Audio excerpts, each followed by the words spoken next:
de esta mañana se titula Un reavivamiento o un tumulto. El versículo de memoria lo encontramos en Hechos capítulo 16, versículo 6. Dice la palabra de Dios: esos que están trastornando el mundo entero ya han llegado acá. Leer nuestro texto de hoy de Hechos capítulo 17 es casi como leer un titular de prensa en pleno siglo XXI. Provenientes de Filipos, los alborotadores llegan a Tesalónica. Los alborotadores son Pablo y Silas. Durante 3 sábados habían asistido a la sinagoga y habían declarado por medio de las Escrituras que era necesario que el Cristo padeciera y resucitara de los muertos, y que Jesús era el Cristo.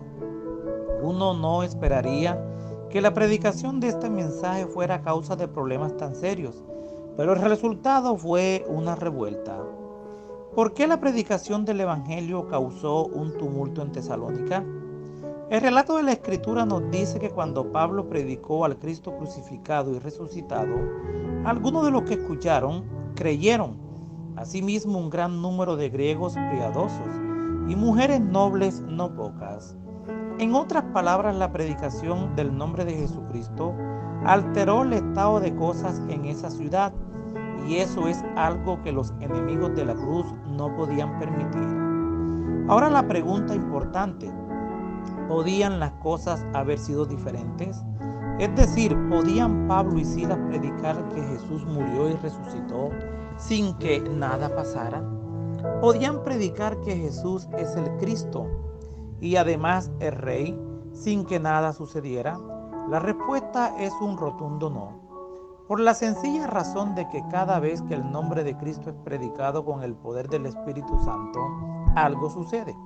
Como bien lo dice H.S.M. Richard, cuando predicamos a Jesucristo, o habrá un reavivamiento o un tumulto.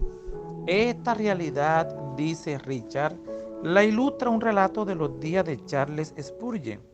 Se dice que en una ocasión, cuando uno de sus alumnos regresaba de predicar, le preguntó: ¿cómo te fue?